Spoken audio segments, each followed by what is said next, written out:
योगेश कुमार जी, पंजाब से। राधे राधे। महाराज जी, राधे राधे। आपके चरणों में कोटि कोटि नमन।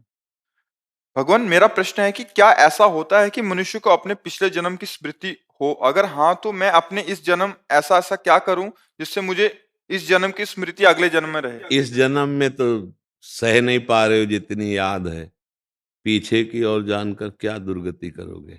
नहीं, इस जन्म की आगे जन्म में जाना चाहता ना आगे के जन्म की सोचो, ना पीछे की जन्म की सोचो, इसे सार्थक कर लो। काहे खूब व्यर्थ की बातें सोचते हो। आगे तुम्हें जन्म लेना जरूरी है। विचार करके देखो, जेल में रहना पसंद करते हो क्या? ये पांच भौतिक जेल है। काम, क्रोध, लोभ, मोह, मद मत्सर, ये जेलर मार डंडे सबको पीड़ित कर रहे हैं। सबको समझ में नहीं आ रहा, पर हम लोग ऐसे हैं कि जेल में राजी हो गए हैं। काम को सुख समझने लगे हैं, क्रोध को गर्व को, मद को, लोभ को, मोह को, इनको हम सुख समझने लगे हैं। अभी सुख की हमें जानकारी नहीं हुई ना, तो हम इन विकारों में, इन दुष्ट भावों में सुख समझने लगे। तो हमें शरीर इतना प्रिय हो गया कि देखो, हम राजी हैं कि हमारा अगला जन्म हो जाए। हम इस बात के लिए राजी हैं, हमारा अगला, फिर हम जेल में भर्ती हो जाएं, फिर जेल में बंद हो जाएं।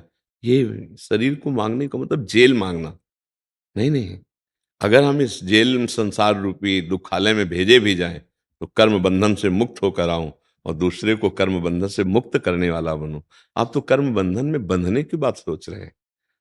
क्यों? आप बताइए, अपने विचार प्रकट कीजिए। महाराज जी, मैं चाहता हूँ मेरा अगला जन्म संत का जन्म हो। हाँ, अब बात देखो, जन्म और संत जन्म में अंतर हो गया ना, कि मैं जन्म कर्म बंधन से मुक्त।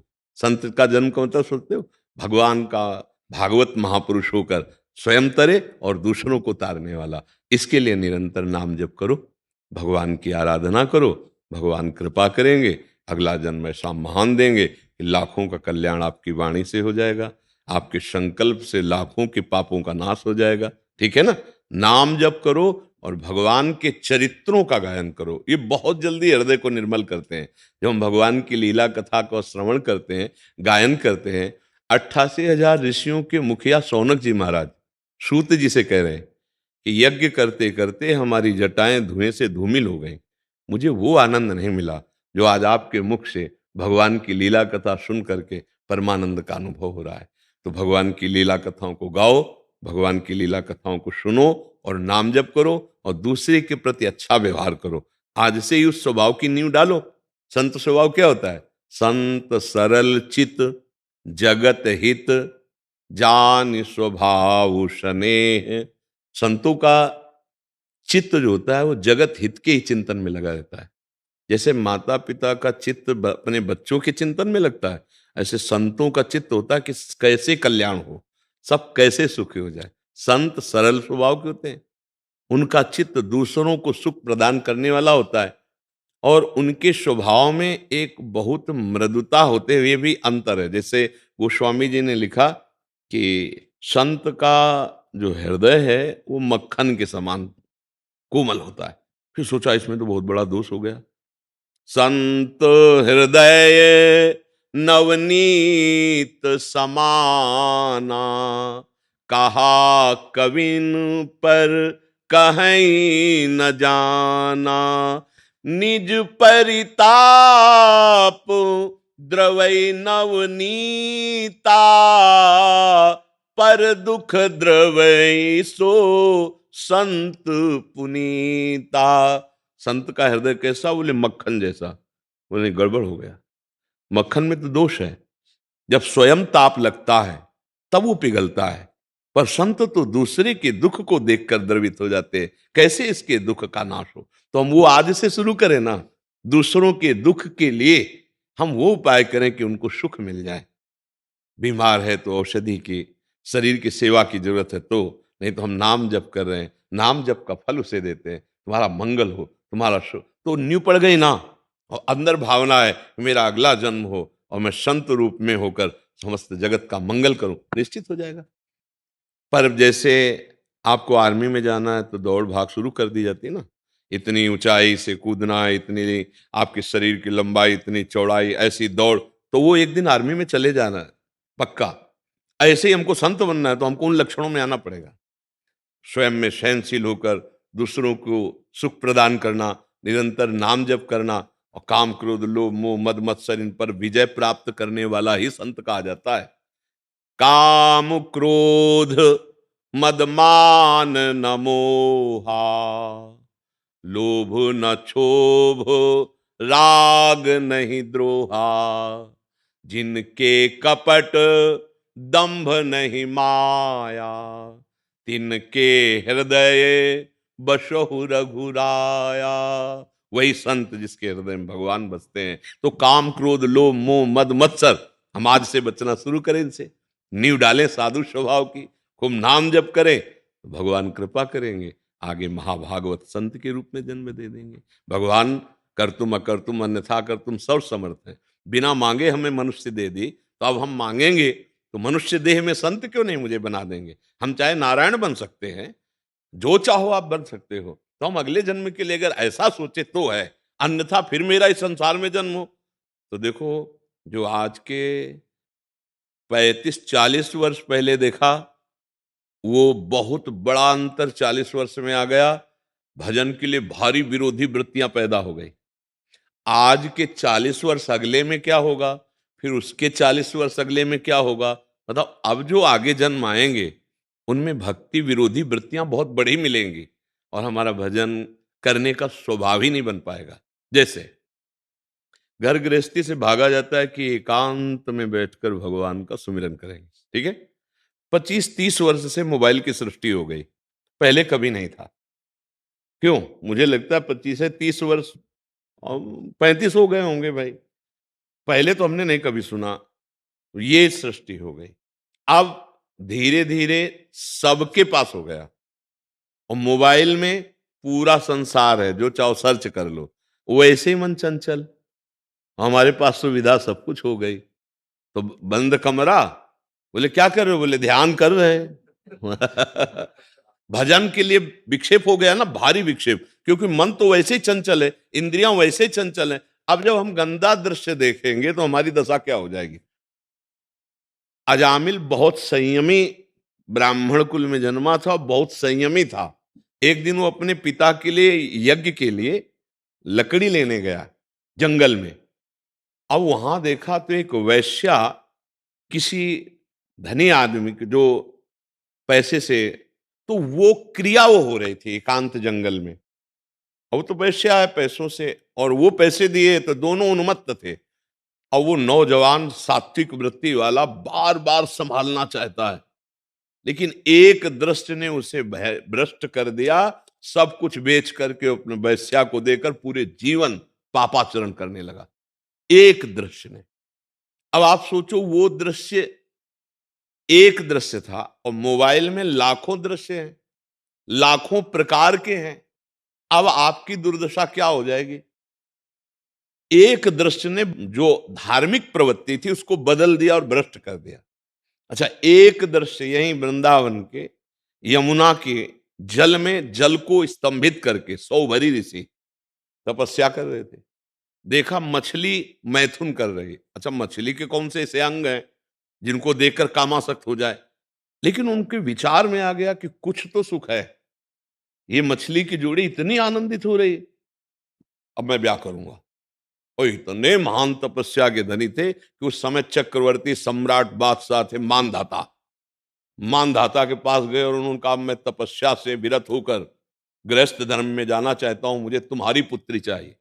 अब शरीर में हरी हरी सेवार जल की लगी मछली जैसी गंध आवी, जब जल का एक अपना प्रभाव होता है, और हड्डी हड्डी शरीर में, तो उन्होंने सोचा राजकुमारी को, और ना कहता हूं तो साफ दे देंगे, हाँ कहता हूं तो मानो दुर्भाग्य समझो। कहाँ महलों में पलने वाली लंगोटी केवल लगाए, अस्त मात्र होए रहे शरीरा, पर महान तपस्वी। तो उन्होंने बहुत बुद्धिमानी से कहा कि महाराज, आपको जो राजकुमारी पसंद कर ले आप उसे वरण कर लो। 50 कन्याएं थी मानधाता के। अच्छा, उन्होंने कहा ठीक, पसंद कर ले, तो समझ गए कि हमारा उपहास कर रहे। तो उनका आप आदेश भेजो महल में। और जे भी महल की तरफ चले तो अपने तपोबल से ऐसा रूप बनाया कि 50 झगड़ा करने लगी महल में। वहां मंत्री ने आदेश कर दिया कि महाराज ने आदेश किया, महर्षि सौभरी पधार रहे, जो चाहे उनको वर रूप में वरण कर ले। 50 ने देखा, मोहित हो गई। 50 को कहा कि ठीक है 50 चलो। तब मानधाता से कहा कल आना हमारे नगर में। तो बोले आपका नगर कहाँ है? बोले निर्माण करूंगा। तो देवराज इंद्र की अमरावती ऐसी नहीं थी जैसी उन्होंने अपने तपोबल से रचा।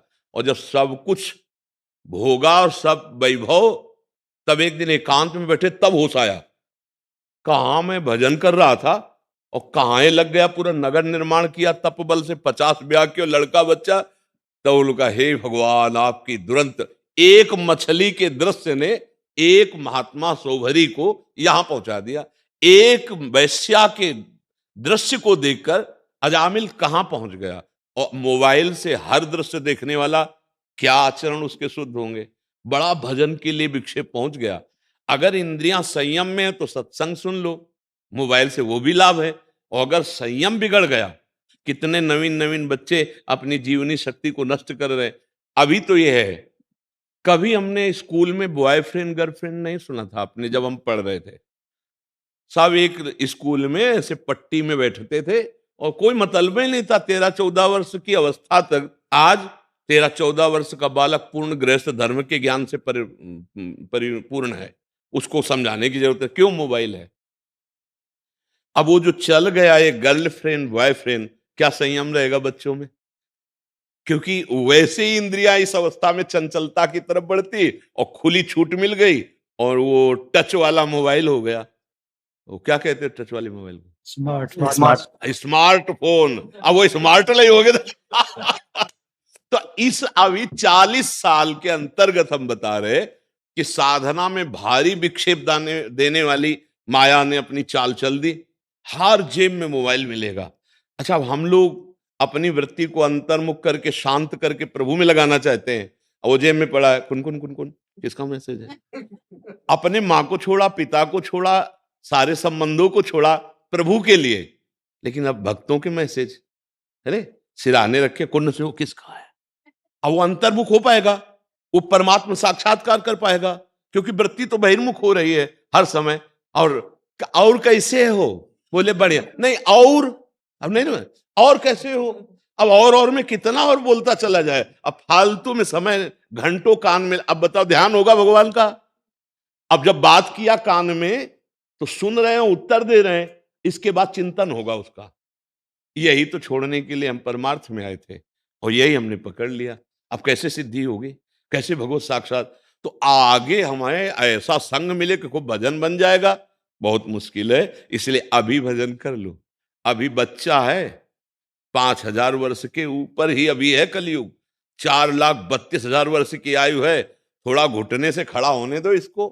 बाप भ्रष्टाचारा सब संसारा, धर्म सुने नहीं काना, कलिकाल बिहाल किए मनुजा ने माने को अनुजा तनुजा। जो शास्त्रों में लिखा है वो सब शुरू हो गया है, थोड़ा थोड़ा शुरू हो गया। जो इतने पवित्र भाव है जहां कोई गुंजाइश ही नहीं है, कोई गुंजाइश नहीं है, वहां दोष क्रियाएं होने लगेंगी नहीं। आगे चल करके हमारी बुद्धि इतनी भ्रष्ट हो जाएगी कि हम ये समझ नहीं पाएंगे कि धर्म किसे कहते हैं, अधर्म किसे कहते हैं। तो आप समझो, अभी 5,000 वर्ष हुए हैं कलयुग के, 4,32,000 वर्ष की आयु है। अभी तो 4 लाख पूरे छोड़ दो, 32,000 वाला भी ले आएगा। और 32,000 जब हो जाएगी तो क्या होगा? 32 ही तोड़ देगा सबकी। ऐसे आचरण करवाएगा ना कि धर्म विरुद्ध आचरण होगा। ऐसा कभी नहीं देखा गया जैसा अब हो रहा है। कितनी सहनशीलता और धैर्यशीलता साधारण लोगों में थी। माता पिता ब्याह तय कर दिए, ना बेटे ने बहू को देखा है ना बहू ने पति को देखा है। दोनों वो तब देखे जब घर आ गए हैं, और आजीवन के लिए दोनों का बंधन बंध गया और दोनों बड़े धैर्य से परिवार का पालन। और आज क्या है, जब ये बॉयफ्रेंड और गर्लफ्रेंड है और इसके बाद ब्रेकअप भी है और नया बॉयफ्रेंड है, तो अब हमारी समझ में नहीं आता कि वो पातिव्रत धर्म कैसे चलेगा। वो एक पत्नी व्रत कैसे रह पाएंगे, मतलब प्रेम कैसे हो पाएगा, कैसे प्रेम हो पाएगा? ये बड़ी समस्या आ रही है, बड़ी समस्या आ रही है, जिसका समाधान अब बड़ा मुश्किल है। अगर आपका पति पत्नी पर प्रेम नहीं, विश्वास नहीं, तो गृहस्थ कैसे चलेगा? देखो कैसी बुद्धि खराब होती चली जा रही। हर जगह से सुरक्षित मां के चरणारविंद हैं, और मां के चरणों के समीप बालक सुरक्षित नहीं तो कहां? ये तो बाहर की बात, अंदर की बात आ जाओ।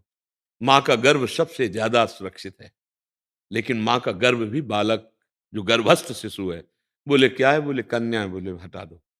क्या है, बोले थोड़ा कमजोर है, बोले थोड़ा दिमाग कमजोर हो सकता है या अंग कमजोर, बोले हटा दो, हम दूसरा कर लेंगे।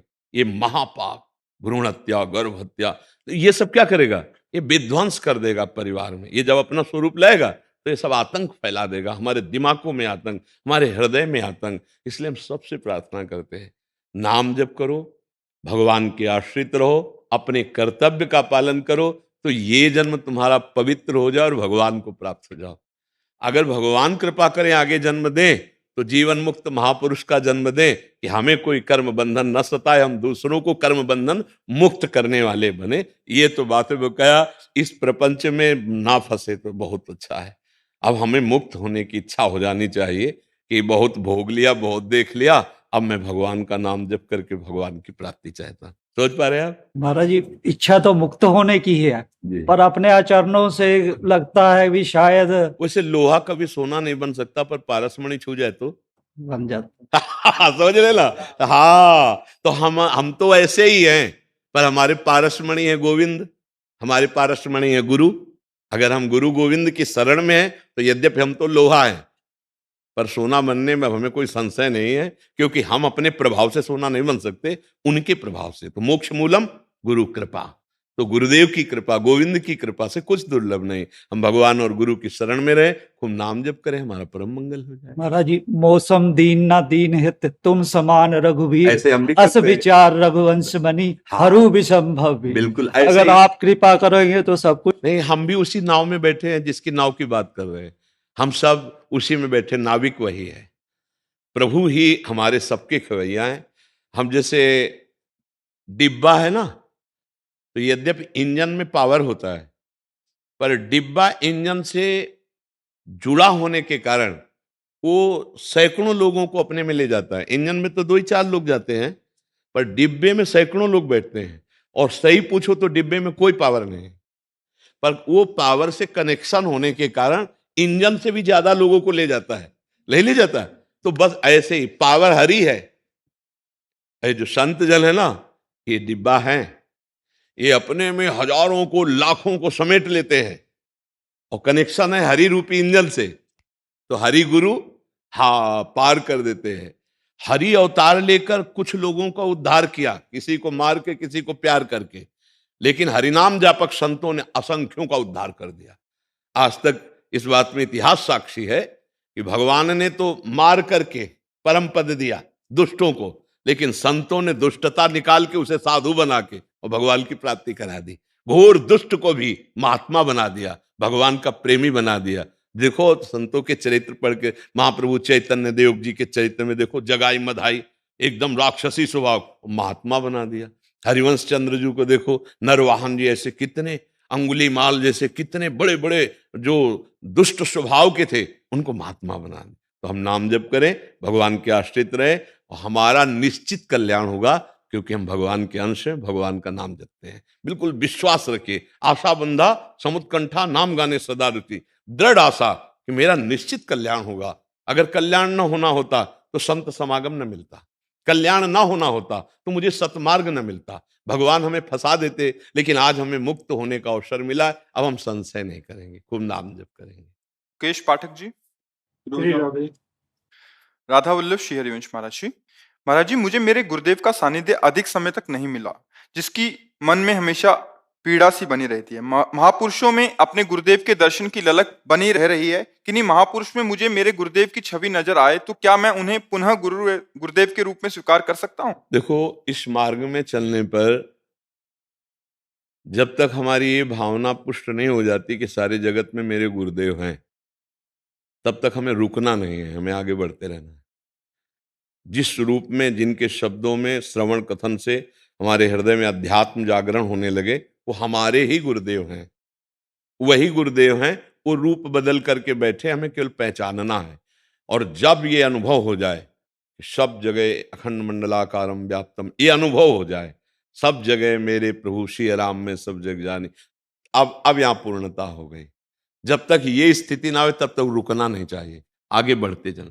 जिन महापुरुष के वचनों से हमारे हृदय के विकार नष्ट होने लगे, भगवान प्रिय लगने लगे, सतमार्ग प्रकाशित होने लगे, वो गुरुदेव ही हैं। पांच भौतिक ढांचा केवल अलग हो सकता है, उनका रूप अलग हो सकता है, लेकिन तत्व तो वही है ना। कोई ऐसा हृदय नहीं जिसके हृदय में गुरुदेव न विराजमान हो। अखंड मंडलाकारम व्याप्तमेन चराचरम, तो हमको वही मान लेना चाहिए कि मेरे गुरुदेव मरने वाले नहीं हैं, मेरे गुरुदेव रूप बदलने वाले हैं। अब हमें पहचानना है कि वो जड़ से, चैतन्य से, कहीं से भी वो बोल सकते हैं। चर अचर माने जड़ चैतन्य, मेरे गुरुदेव सर्वत्र भी। तो जिन संत भगवान को देखकर आपको लगे कि मेरे गुरुदेव हैं, जिनकी बात हृदय शीतल कर रही, उनकी बात मान लो। ये तो सोचो ही मत कि मेरे गुरु जी पधार गए, क्योंकि गुरु तत्व मरने वाला नहीं होता, मरने वाले शरीर होते हैं। व्यक्ति कभी गुरु नहीं हो सकता, गुरु कभी व्यक्ति नहीं हो सकते। गुरु साक्षात परब्रह्म, तस्मै श्री गुरुवे नमः। तो आप पहचानो अपने गुरु को, अपनी नजर तीखी करो, सूक्ष्म करो, पवित्र करो, और देख लिया ओ ये तो मेरे गुरुदेव हैं, इस रूप में आकर के बोल रहे हैं। मतलब वो बात समझ लेनी है। और जब तक भगवत साक्षात्कार ना हो जाए तब तक आगे बढ़ता रहे, आगे बढ़ता रहे। जहां जिस संत के वचन से भगवत साक्षात्कार की भावना जागृत हो, आगे बढ़ते रहो। मेरे गुरुदेव हैं, गुरुदेव हैं, पहचानते चले गए। हर गली में गुरुदेव मेरे खड़े, जहां मैं जाता हूं मेरा हाथ पकड़कर आगे बढ़ाते चले जा रहे हैं। और आगे वो दूसरे रूप में मुझे पकड़ लेते हैं, पर हैं वही गुरुदेव, दूसरे नहीं। जैसे अब बच्चापन में था तो गायत्री मंत्र मिला, वो गुरुदेव। नैष्ठिक ब्रह्मचर्य का, वो गुरुदेव। फिर हमको जो नैष्ठिक ब्रह्मचर्य के बाद उपासना के मंत्र, वो गुरुदेव। फिर महावाक्य, फिर सन्यास, फिर शरणागति वैष्णव धर्म की, फिर हमको इसमें विरक्ति। तो अगर हम देखें तो कितने गुरु बदल गए। प्रगट में देखे तो कितने गुरु नहीं बदले, उनके रूप बदलते गए, और वो हमको जहां जैसी आवश्यकता हुई वैसा उपदेश देते गए। तो गुरु तो वही है ना, गुरु तत्व एक ही है। जैसे दत्तात्रेय जी ने 24 जगह से गुरुवाणी पकड़ी, तो 24 गुरु थोड़ी बनाए, एक ही गुरु की 24 जगह से बात पकड़ ली। 24 जगह से एक ही गुरु के, ओ ये तो गुरुदेव बोल रहे हैं, ये तो गुरुदेव बोल रहे हैं। तो 24 जगह से क्या, पूरे जगत से पकड़ लो, जहां गुरुदेव बोले वहीं पर। हमने तो गुरुदेव की बात समझी थी एक शराबी में भी, कि मेरे गुरुदेव यहां से बोले। वो जाके दिखाया मूर्ति को, देखो ऐसे ऐसे कटिंग की गई, ये पत्थर ही है और जगत पूज्य बन रहा है, और एक एक पत्थर संगमरमर ये है। बोले जब काटा गया तो ये तिल तिल कटने पर भी टूटा नहीं, तो आज पूज रहा है। तुम बाबा जी बने हो, चाहे जितना कष्ट मिले तुम टूटना नहीं। हम तो विनोद में ऐसे साथ गए थे, उनका देख तिल तिल काटी गई है, टूटी नहीं। तुम संत बने हो, चाहे जितना कष्ट आवे टूटना नहीं। तो हमें लगा कि शराबी का नाटक करने वाले गुरुदेव ही हमारे को उपदेश दे। और जब हमें कोई परिस्थिति बिगड़ी है, जहां हमारे सामने ऐसे कष्ट आए, ऐसे, तो तिल तिल काटने पर भी टूटा नहीं, तुम्हें टूटना नहीं, तुम्हें टूटना नहीं, तो आगे मार्ग परमार्थ का बढ़ता चला गया। तो इसलिए भगवत मार्ग में बहुत धैर्य पूर्वक चलिए, नाम जप कीजिए और अपनी गुरुवाणी को पहचानते रहिए। गुरु सर्वत्र व्याप्त तत्व है, वो कोई व्यक्ति नहीं है। समझ रहे ला? हाँ। राजकुमार देशमुख जी, महाराष्ट्र से। श्री हरिवंश। श्री हरिवंश महाराज जी, प्रणाम। महाराज जी, जब किसी दुविधाजनक स्थिति में हो और किसी प्रश्न का सही उत्तर ना मिल रहा हो, तब डट के नाम जप करने से अंदर से जो उत्तर स्फुरित होता है, क्या उसे प्रमाण उत्तर समझना चाहिए? शास्त्र और संतों की वाणी से मिलना चाहिए, शास्त्र और संतों की वाणी से मिलना चाहिए उत्तर। वो मनमानी नहीं होना चाहिए। कोई भी ऐसा अनुभव नहीं है जो शास्त्रों में ना लिखा हो, कुछ भी ऐसा शास्त्रों में नहीं लिखा जो संतों ने अनुभव न किया हो। तो संत अनुभूत और शास्त्र सम्मत जो उत्तर है वही सही उत्तर है। नहीं तो सतोगुण में मन होगा तो सात्विक उत्तर दे देगा, रजोगुण में होगा तो राजसिक उत्तर दे देगा, तमोगुण में होगा तो तामसिक उत्तर देगा, तो गुणातीत उत्तर तो नहीं हुआ ना। तो हम अपने मन के उत्तर को नाम जपते हुए शास्त्र से मिलाएं, संतों से उसे हम सही करवाएं कि हमारे मन में बात आए वो सही है कि नहीं है। क्योंकि मन अभी कोई सही नहीं है। आप खुद देखिए, वो कभी सही सलाह देता है तो कभी बहुत ही गलत सलाह दे देता है। तो ऐसे सलाहकार पर विश्वास हम नहीं करते। तस्मात् शास्त्रम प्रमाणमते कार्याकार्यो व्यवस्थितो। कार्य और अकार्य की व्यवस्था जहाँ दुविधा हो वहाँ शास्त्र प्रमाणित या संत वाणी प्रमाणित होनी चाहिए। जो भगवत प्राप्त महापुरुष हैं उनकी वाणी और शास्त्र एक ही बात होती है, मिला लो। वही मिलेगा आपको शास्त्रों में। तो हमारा मन का जो अनुभव यदि दो से मिल रहा है, शास्त्र और संत वाणी से, तो सत्य है। अगर नहीं मिल रहा है तो फिर हम उस पर विश्वास नहीं करते, वो हमें भुलावे में डाल सकता है। समझ पा रहे हैं आप?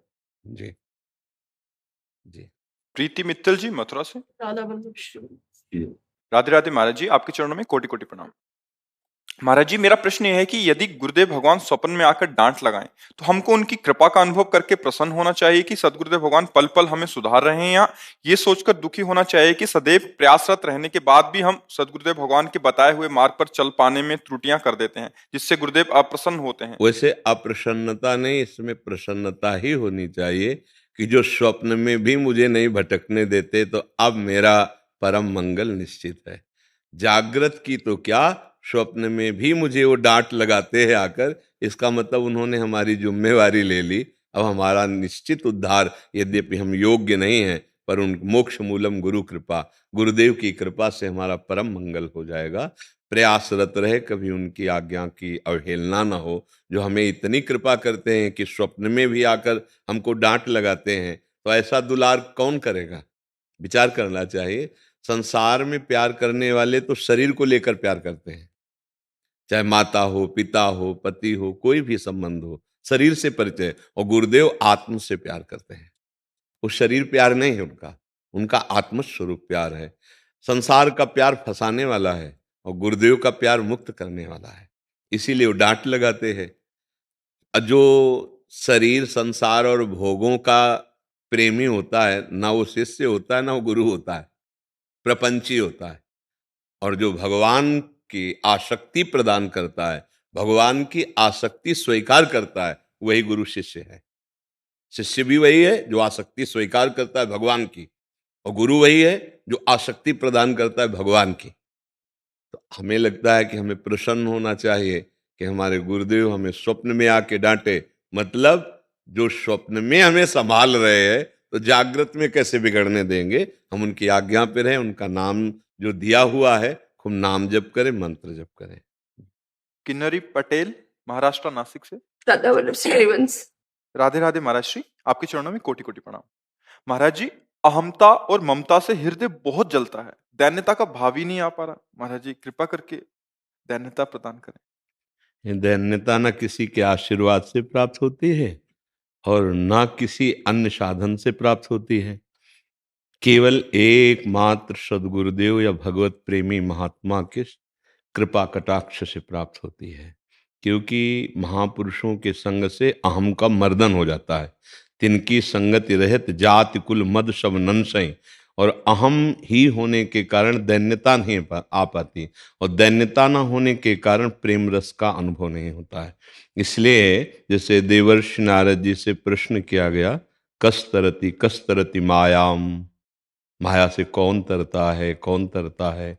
तो उन्होंने कहा, यह संगास त्यजति यो महानुभावम सेवते निर्ममो भवति, विविक्त स्थानम सेवते यो लोक बंधन उन्मीलयति, यो निस्त्रिगुण्यो भवति, यो निर्योग योगक्षेमम भवति। अर्थात सबका अर्थ है कि जब हम कुसंग का त्याग करते हैं, व्यक्ति और वृत्ति, बाहरी व्यक्ति जिसके संग से हमारी मलिन वासना जग उठे, मलिन वासना बढ़ जाए, मलिन क्रिया बन जाए, वो कुसंग होता है।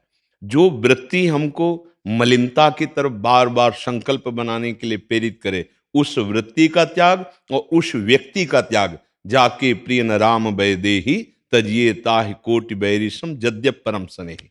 अब इसका त्याग कैसे हो? तो बोले, यो महानुभावम सेवते, जो महापुरुषों का संग करता है। महापुरुष भगवत प्रेमी महात्मा जो निरंतर नाम जप करते हैं, भगवान की लीला गुण चिंतन में, भगवान की श्रीअंग सेवा में मगन रहते हैं, वो महात्मा, उनका हम यदि संग करें तो उनके संग से हमारी अंदर की जो अहमता ममता है, आगे जो है निर्ममो भवति, ये जो अहम है देहाभिमान, और जो ममता है देश संबंधी भोगों में और देश संबंधियों में, ये महापुरुषों के संग से नष्ट हो जाती है। क्योंकि उनके संग से सर्व संगोपहो हिमाम, समस्त संगों के त्याग की जो वृत्ति है, जिसे विवेक कहते हैं, वो प्राप्त होता है। सरल भाषा में गोस्वामी जी कहते हैं, बिनु सत्संग विवेक न होई, राम कृपा बिन सुलभ न सोई, होय विवेक मोह भ्रम भागा। मोह माने अज्ञान, अज्ञान से ही अहमता ममता ये पुष्ट हुई है और ज्ञान से ही इसका नाश हो जाता है। तो जब हम साधु संग करते हैं, उनके उपदेश सुनते हैं, मनन करते हैं, आचरण में उतारते हैं, तो हमारे अहंकार का नाश होता है और निर्ममो भवति, निरहंकारः और निर्ममो भवति, अहंकार रहित ममता रहित हो जाता है। फिर उसका हृदय एकांत होता है। बाहरी एकांत कोई एकांत नहीं कहा जाता। अगर हृदय में प्रपंच चिंतन चल रहा है और बाहर एकांत में बैठा हुआ तो विषयी पुरुष है, समाज में बैठा हुआ है लेकिन उसका भगवत स्मरण चल रहा है, वो एकांत में ही है। जहां भोगी पुरुष नाना प्रकार की भोग सामग्रियों में आसक्त, जनेन्द्रीय रसेंद्रीय के भोगों की चर्चा, ऐसे लोगों से बचना चाहिए और अपने चित्त को निरंतर एकांत देश अर्थात हृदय में प्रभु के सुमिरन में लगाना चाहिए।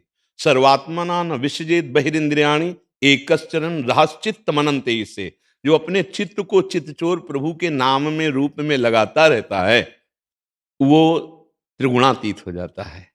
त्रिगुणातीत सतोगुण, रजोगुण, तमोगुण, इन तीनों गुणों से पार होना बहुत कठिन है।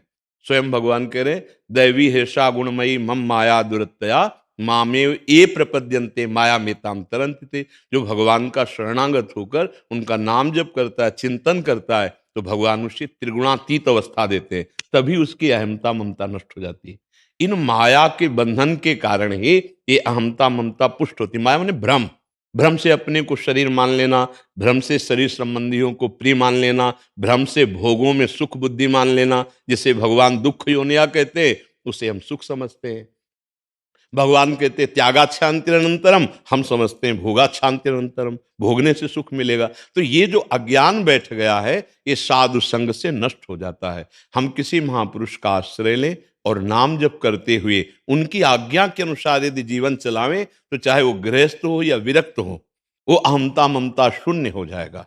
उसकी अहमता भगवान के दासत्व में बदल जाएगी और ममता प्रभु के नाम रूप में अत्यंत आसक्ति हो जाएगी। वो तद विस्मरणेन परम व्याकुल थी, एक क्षण के लिए भी भगवान का विस्मरण होने पर ऐसे व्याकुल हो जाएगा जैसे मछली को जल से अलग करो तड़पने लगती है। उसकी प्रभु के चरणों में ऐसी ममता हो जाएगी कि कभी कभी वो चिल्ला के रोने लगेगा, कभी हंसने लगेगा, कभी नाचने लगेगा, कभी गायन करने लगेगा। हाँ, न लाज तीन लोकन की, न वेद को कहो करे, न शंख भूत प्रेत की, न देव जच्छते डरे, सुने न कान और की, दृश्य न और इच्छना। ये प्रेम रंग चढ़ता है यदि महापुरुषों का जो उपदेश है उसके अनुसार हम चले और नाम जप करें। क्योंकि चरित्रहीन न नाम जप कर सकता है, न उसका भगवत भाव बन सकता है। पापवंत कर सहज स्वभाव, भजन मूर्ति भावना। यदि चरित्रवान है तो नाम जप का रंग बहुत जल्दी आता है। इसलिए हम सबसे प्रार्थना करते हैं कि आप अपने चरित्र को बचाइए। आज हम धन के लिए अपने चरित्र को बेच देते हैं, इंद्रिय सुख के लिए अपने चरित्र को बेच देते हैं। हमारा भारत देश चरित्र प्रधान देश है। यहाँ चरित्र गाया जाता है, यहाँ चरित्र की पूजा होती है। जिसका चरित्र ठीक नहीं है, वो कुछ भी हो, वो भगवदानंद का लेश मात्र भी अनुभव नहीं कर सकता है। तस्मात् शास्त्रम प्रमाणन्ते कार्याकार्यो व्यवस्थितो। तो यदि हम किसी भगवत प्रेमी महात्मा के अनुसार अपने जीवन को बनाएं, संतों का संग का मतलब उनके सानिध्य में बैठना नहीं होता, उनकी बात में बैठना होता है। उन्होंने जो आज्ञा करी आजीवन उसका निर्वाह। तो अहमता ममता, जैसे हमारे यहाँ वाणी जी में वर्णन है कि एक अहमता ममता ये जग में है दुखदाई, और ये जब श्री जी की ओर लगे तो होत परम सुखदाई। तो बोले श्री जी की ओर लगेगी कैसे? तो बोले रसिक मंडली में या तन को नीके ढंग लगाओ, दंपतियस गाओ हर्षाओ, हित सो रीज रिझाओ। अगर भगवत प्रेमी महात्माओं की मंडली में हमें बैठने को मिले, संत समागम करने को मिले और मेरा मन उनकी बातों में लगे, तो उनकी बातों में चमत्कार है कि हमारी अहमता ममता भगवान के चरणों में, प्रियाजू के चरणों में समर्पित हो जाएगी। हम नाम जप करें, सत्संग सुने और प्रभु को हृदय से अपना माने, सच्ची मानिए। आज भी आप जिसको पति माने हुए हैं, पुत्र माने हुए हैं, वो प्रभु ही हैं। अगर प्रभु अंतर ध्यान हो जाए तो उस शरीर को आप एक क्षण भी प्यार नहीं करेंगे, मतलब प्रभु को ही प्यार कर रहे हैं। तो जानकर प्यार कीजिए, प्रभु मानकर, तो आप मुक्त हो जाएंगे, आप भक्त हो जाएंगे। अनजाने में आप प्यार कर रही हैं, लगता है कि शरीर मेरा पति है, पर कहीं ना कहीं आपके हृदय में वो अंदर बैठे हुए प्रभु का आदर हो रहा है। क्योंकि जब प्रभु अंतर ध्यान हो जाते हैं तो उस शरीर को फूंक दिया जाता है, उस शरीर को गाड़ दिया जाता है। हम शरीर का आदर नहीं करते अनजाने में भी, लेकिन उस प्रभु को यदि हम जान करके भजन करें तो हम मुक्त हो जाएंगे। हाँ, हमारी अहमता ममता शांत हो जाएगी। आप समझ पा रहे हैं? जी। हाँ जी, मैं जोधपुर से आया हूँ, राजस्थान जोधपुर से। जब भी कुछ ऐसा होता है तो आपके मतलब भजन और सारे हमारे सत्संग और सारे हमारे विश्वविद्यालय के अंदर आपके जो पहले के जो युवा थे, अब आज आपके सारे सत्संग। हाँ, हम उन युवाओं को प्रणाम करते हैं जो हमारी बात सुन करके अच्छे आचरण कर रहे हैं। वो हम पर बड़ी कृपा कर रहे हैं और उनको अपने ऊपर तो है ही उनकी कृपा, बातों को वो ग्रहण कर रहे हैं हाँ। और सारे जो गलत चीजें थी उन्होंने त्याग किया और आपको हाँ, बहुत धन्यवाद। भगवान कृपा करे, सद्बुद्धि बढ़े और वो हमारे समाज की पवित्र सेवा भावना से करे, जिससे हमारा राष्ट्र उन्नतिशील हो। हमारी समाज में जो भ्रष्टाचार, जो दुर्व्यवहार, जो दुर्व्यसन, जो ये गंदी बातें घुस गई हैं, इनको निकालना होगा। अब बोलो कितनी बुद्धि भ्रष्ट हो रही है नहीं? अगर कोई बात होती है तो भाई भाई के पास, भाई भाई का नष्ट कर रहा है। कोई बात होती है तो हमारा परिवार होता है, परिवार परिवार में फूट पड़ रही है। तो ये क्या हो रहा है? हमारी बुद्धि खराब हो रही ना।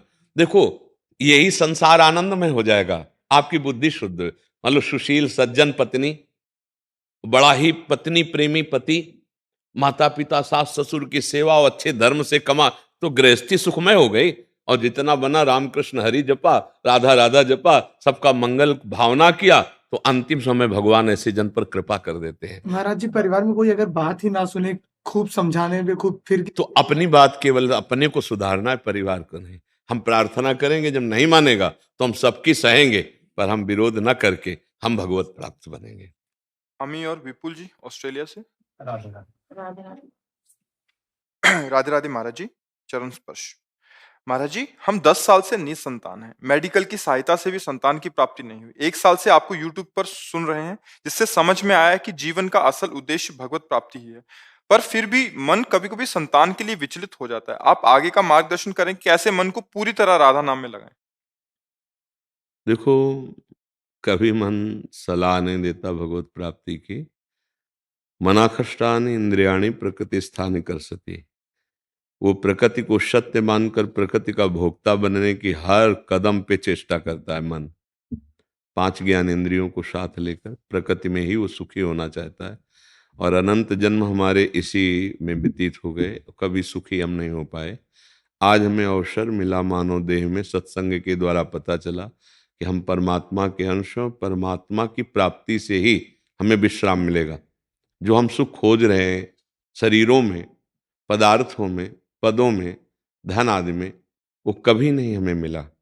आप जितना धन का लक्ष्य किए उससे कई गुना किसी के पास है। आप जो भोग की कल्पना करते हैं वो किसी के पास है, लेकिन वो भी असंतुष्ट है। देवराज इंद्र भी भोगों से असंतुष्ट हैं। उनके पास ऐसी अप्सराएं कि एक को भेज दे तो ऋषि मुनियों के मन में क्षोभ पैदा कर दे। वो ऐसे अप्सराओं का स्वामी होते हुए भी गौतम ऋषि के आश्रम में जाता है और उनकी पत्नी अहिल्या के साथ गौतम ऋषि बनकर गंदा आचरण करने की चेष्टा की। इसका मतलब त्रिभुवन पति को भी भोगों से तृप्ति नहीं है। क्यों? जब तक भगवान के चरणों में चित्त नहीं जोड़ा जाएगा तो किसी को भी कोई भी भोग संतुष्ट नहीं कर सकता। अब अगर पुत्र होता है तो हमारा कर्तव्य बन जाता है, अगर पुत्र नहीं है तो हमारा परम कर्तव्य बनता है। दोनों मिलकर अब गोपाल जी को अपना माने, गोविंद को अपना माने और आजीवन भजन करके भगवान को प्राप्त हो, तो मातृ ऋण, पितृ ऋण, देव ऋण, सब ऋणों से मुक्त हो जाओगे। भागवत में एकादश स्कंद में वर्णन है कि जो मेरा भक्त है वो समस्त ऋणों से मुक्त हो जाता है। इसलिए तुम्हें चिंता नहीं करनी। पुत्र नहीं है तो हम भगवान को सीधे बनाते हैं, वात्सल्य भाव से भगवान की उपासना करके हम भगवान को प्राप्त होते हैं। हमें कोई चिंता का विषय नहीं। मानवदेह पुत्र प्राप्ति के लिए नहीं मिला, मानवदेह भगवत प्राप्ति के लिए मिला है। अगर पुत्र होता है तो हम उसमें भगवत भाव करके अपने कर्तव्य का पालन करते हैं, अगर नहीं है तो हम आकांक्षा भी नहीं करते। जोई जोई प्यारो करे सोई मोहि भावे। आप अगर राजी हो कि हम दोनों ऐसे मिलकर भजन करें, बस हमें भजन कर। अब उसकी तरफ बार बार मन को, क्योंकि आपने उपाय कर लिया। आप कह रहे हैं कि हमने डॉक्टरों के द्वारा भी उपाय किया, सब किया, नहीं हुआ, इसका मतलब प्रारब्ध में हमारे संतान योग नहीं होता। तो हम संतान योग प्राप्त नहीं करने, हम भगवत योग प्राप्त करने आए हैं। अगर संतान हो जाती है तो उसकी भी सेवा करके भगवत योग ही प्राप्त करना है। हमारा लक्ष्य भगवत योग प्राप्त करना, भगवत प्राप्ति करनी। तो आपको निराश नहीं होना, मन की सलाह पे नहीं मानना। मन तो बहुत गंदा सलाहकार है, क्या क्या कोई अच्छी सलाह देता है। कभी सलाह दी कि तो वृंदावन आ जाओ, तो कभी सलाह देगा कि वैश्यालय चले जाओ। इसकी कोई सलाह प्रशंसनीय थोड़ी है। हमको शास्त्र सम्मत सलाह चाहिए। तस्मात् शास्त्रम प्रमाणम ते कार्याकार व्यवस्थित हो, वो भगवत प्रेमी संतों के पास से ही मिलती है, गुरुजनों के पास से मिलती है। क्योंकि हम शास्त्र के रहस्य को क्या जान पाएंगे। मेडिकल स्टोर भरा है, लेकिन हमारे लिए दवाई कौन सी आवश्यक है वो डॉक्टर बताएगा। ऐसे ही शास्त्र मेडिकल स्टोर हैं, सदगुरु वैद्य हैं, वो हमको देखकर हमारे अनुसार। अब आपको चिंता नहीं करनी, पुत्र की चिंता नहीं करनी, अब आपको चिंतन करना है। हमारे भगवान तो इतने कृपालु, जो चाहो बना लो, गुरु बना लो, शिष्य बना लो, पुत्र बना लो, पिता बना लो, माता बना लो, जो चाहो वो सब बनने के लिए तैयार है। तो उनको अपना बना लो, मित्र बना लो, पुत्र बना लो, जो चाहो बना लो। वो सखा भी बन जाते हैं। वो पुत्र देखो, भावना करके दृढ़ भजन किया तो भगवान नंद यशोदा जी के यहाँ आंगन में घुटने के बल खेल रहे। दशरथ कौशल्या जी के यहाँ राम रूप में अयोध्यानाथ के भवन में खेल रहे। तो हमें चिंता नहीं करनी, वस्तुतः भगवान ही आते हैं पुत्र रूप में। क्योंकि शरीर पांच भौतिक होता है, तत्व तो भगवान ही होते हैं। अगर भगवान चले जाएं तो शरीर को हम ज्यादा समय नहीं रख सकते, नष्ट कर देंगे, आग लगा देंगे, गाड़ देंगे। क्योंकि हम भगवान से प्यार करते हैं, शरीर से नहीं।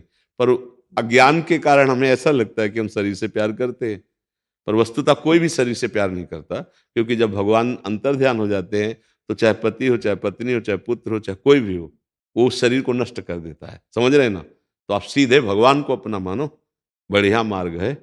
ऐसे कितने हैं जो ऐसी लीलाएं गृहस्थ में कि उनकी संतान आदि नहीं हुई, तो पति पत्नी दोनों विरक्त होकर वृंदावन वास करते हुए रात दिन भजन में लगे। अब अपने इस कल्याण की क्या बात, 21 पीढ़ियां तार लेंगे अगर सही ढंग से भजन हो गया। क्योंकि धाम वास कर रहे हैं, वैराग्य से युक्त हैं और भजन कर रहे हैं। तो हम कह रहे ऑस्ट्रेलिया में रहते हुए भजन हो सकता है। खूब रात दिन अपना मेहनत करो, जो अर्थ बढ़े तो गौ सेवा, बीमार की सेवा, किसी पशु पक्षी की सेवा में लगा दो, और दोनों नाम जप करो और भगवान को अपना मान लो। तो वृंदावन दूर थोड़ी है, वहीं वृंदावन आपको अनुभव करा देगा कि मैं तुम्हारे पास हूं, तुम्हारी छाती में हूं, तुम्हारे हृदय में हूं। बस समझ रहे ना। धाम नाम रूप लीला ये चारों सच्चिदानंद है, और सच्चिदानंद को कहीं से भी प्राप्त किया जा सकता है। उसके लिए किसी स्थान विशेष की जरूरत नहीं। जहां से कहो सो कहां, जहां प्रभु नाही, ते समाज गिरजा में रहू, अवसर पाई बचन एक कहू, हरि व्यापक सर्वत्र समाना, और प्रेम ते प्रगट होए मैं जाना। अगर प्रेम ऑस्ट्रेलिया से प्रकट हो जाए तो वहीं ऑस्ट्रेलिया में वृंदावन दिखाई देने लगेगा आपको, वहीं प्रिया प्रीतम दिखाई देने लगे। तो खूब नाम जप करो, मस्ती से रहो, बस चिंता मत करो, चिंतन करो। मनुष्य जीवन किसी अभाव से युक्त होकर जलने के लिए नहीं मिला, हर अभाव को काट कर भाव की प्राप्ति करके परमानंद में डूबने के लिए मिला। कोई भी अभाव हमें असंतुष्ट नहीं कर सकता। हमारे पास धन नहीं, हमारे पास पुत्र नहीं, हमारे पास पत्नी नहीं, हमारे पास ये नहीं, हमारे पास यही अभाव है। अगर कुछ नहीं है तो मेरे पास भगवान है, जिन्होंने सब कुछ बनाया है। मैं उनका नाम जप करूंगा, उनका चिंतन करूंगा, उनको प्राप्त कर लूंगा। जिनके प्राप्त करने के बाद कुछ प्राप्त करना बाकी नहीं रहता। मेरे जीवन का लक्ष्य भगवान बड़ी कृपा की, जो मुझे ऐसा कर दिया कि अब एक ही रास्ता रह गया, केवल भगवत प्राप्ति। बड़े कृपालु हैं, ऐसा सोचना चाहिए। हम निगेटिव सोचे ही क्यों, नकारात्मक भाव क्यों बढ़ने दें। इसलिए अच्छे भाव का सृजन करो और भगवान की प्राप्ति में चलो। ठीक है। महेश आवे जी, पंढरपुर, महाराष्ट्र से। प्रणाम महाराज जी। महाराज जी, मैं जैसे ही मंदिर जाता हूँ और ठाकुर जी के दर्शन करता हूँ, मन बहुत ही भर आता है, आंखों में आंसू आ जाते हैं, ठाकुर जी से कुछ संबंध महसूस होता है। पर जैसे ही मंदिर से बाहर आता हूँ, मन कहता है तू नाटक क्यों कर रहा है, थोड़ी कोई संत है, तू ठाकुर जी के प्रति प्रेम आ गया तो इतना अभी अच्छा नहीं है जो ठाकुर जी तुझ पर कोई कृपा करें। ये सब तेरे मन का नाटक है, ऐसा पाप मत कर। ऐसा मन ग्लानि से भर जाता है। अब मंदिर जाने का मन में आता है तो उसी मन को डांटो कि पापी तो तू है यार, मैं तो उन्हीं का हूं, उन्हीं का था। तेरे से दोस्ती करके मेरी दुर्गति हो गई। अब तेरी सलाह नहीं मानने वाला। नाटक तो तू करता है और फंसा मुझे तूने दिया है। वो तो मेरे असली प्यारे हैं, मेरे सगे संबंधी तो वही। ममैवांशो जीवलोके जीव भूता सनातना, मैं सनातन उनका अंश हूं। मेरे प्राण प्यारे दोस्त हैं, मित्र हैं, पिता हैं, माता है। मन तेरी सलाह नहीं मानूंगा। अब उसको डांटना सीखो। ये बहुत ठग मुखिया है ये, जिससे हमने दोस्ती कर रखी ना, मन। ये मुखिया है पूरे प्रपंच का, अंदर का, और बहुत बेईमान ठग है। अभी इसको संभालना होगा। हाँ, अहोभाग्य है कि हम भगवान का दर्शन करते हुए अश्रुरूपी पुष्प उनके चरणों में चढ़ाएं, और ऐसा लगने लगे कि प्यारे हो तो आप हमारे ही, पर मैं भूल से शरीर को और शरीर संबंधियों को अपना मानने लगा था। नाथ कृपा करो, जो हम मंदिर में तुम्हें देखते हैं वो हम मन मंदिर में देख लें। हर समय मेरे मन में समाये रहो, मेरे नेत्रों में समाये रहो, और ये नेत्र हर समय आपके चरण पखारते रहें आंसुओं से, और वाणी से मैं विट्ठल विट्ठल बोलता रहूं, केशव केशव कृष्ण कृष्ण बोलता रहूं। ऐसे मन को डांटा जाता है, मन की सलाह थोड़ी मानी जाती है। वो बहुत अभी बिगड़ैल है। हाँ, इसको अपने जब तक अनुशासन में नहीं ले लेते तब तक ये कोई भी सलाह दे के मंदिर जाना बंद करवा देगा। 3-4 साल से गया ही नहीं। हाँ, ये बेवकूफी पैदा कर दी ना। कम से कम उनके सामने जाके रोना तो आ रहा था, अब क्या बना लिया आपने, क्या बना लिया? तो ऐसे बेईमान सलाह की तो हमें जरूरत थोड़ी है। इसीलिए साधु समागम की अत्यंत आवश्यकता है। सलाहकार वो है जो हमारा ठग बनकर नाश कर रहा है अनंत जन्मों से। नहीं, अब हम तेरी सलाह नहीं मानेंगे, अब हम गुरु की सलाह मानेंगे, अब संत सलाह मानेंगे, अब शास्त्र की। अगर तू चलेगा मेरे साथ तो मैं तेरी बात मानूंगा, नहीं चलेगा तो हमारी तुम्हारी दोस्ती खत्म। अब देखते हैं तू मेरे बिना क्या कर लेता है। कुछ नहीं कर पाएगा। और जब आप सही ढंग से मन को लगा देंगे तो उसी मन रूपी दर्पण में भगवान का प्रतिबिंब दिखाई देने लगेगा। मन बहुत काम की वस्तु है और मन बहुत खतरनाक है। देखो, हटा दिया, कह रहे 4 साल से दर्शन करने ले गए। अरे नहीं यार, अगर सामर्थ्य हो तो रोज दर्शन करना चाहिए, हर समय दर्शन में रहना चाहिए। देखो, नामदेव जी ने कुत्ते में भी देख लिया, कुत्ते के मंदिर में विट्ठल भगवान को खोज लिया। मंदिर है, कुत्ते के शरीर, चाहे सुअर का शरीर, चाहे भूत का शरीर, चाहे पंचभूत शरीर, ये मंदिर है। इनमें बैठा हुआ विट्ठल तो एक ही स्वरूप। वो चींटी में भी बैठा है, हाथी में भी बैठा है, पवित्र महात्मा में भी बैठा है, दुरात्मा में भी बैठा है। वो तो सबके हृदय सिंहासन पर बैठा है। हमारे नेत्र उनको देखते देखते इतने राजी हो जाएं कि सब जगह वही दिखाई देने लगे। ठीक है ना? हाँ, मन की गलत सलाह कभी मत मानिए। अगर वो सलाह देता है तो उसकी जांच कीजिए, किसी संत महापुरुष से जाकर अपने मन की बात जैसे बताई ना। हाँ, अब अगर हमारी प्रार्थना माने तो अब जाकर सबसे पहला काम कीजिए, एक बार प्रभु के दर्शन कीजिए ना, और उनसे कहिएगा कि आप हमारे मन को संभालिए और अपने से दूर मत कीजिए। क्या अपराध बन गया जो इतने वर्ष से हम प्रभु से दूर रहे? ऐसा नहीं, हमारा प्रति क्षण उत्साह बढ़ता जाए प्रभु के स्मरण में, प्रभु के दर्शन में। ये अर्चा अवतार भगवान है। विट्ठल भगवान स्वयं चल करके आए थे, तो ये कोई मूर्ति किसी कारीगर ने नहीं गढ़ी, वो स्वयं प्रकट हुए हैं। जैसे राधा वल्लभ जी, बांके बिहारी लाल जी, राधा रमन जी, ये स्वयं प्रकट ठाकुर हैं। श्रीनाथ जी, गोविंद देव जी, पन्ना में जुगल किशोर जी, ये सब प्रकट। करौली के मदन मोहन जी, ये प्रकट स्वयं ठाकुर हैं। ऐसे ही विट्ठल भगवान स्वयं प्रकट ठाकुर हैं। चल के आए थे, माता पिता की भगवत भाव से सेवा करते थे पुंडरीक जी, तो उनको दर्शन देने आए थे।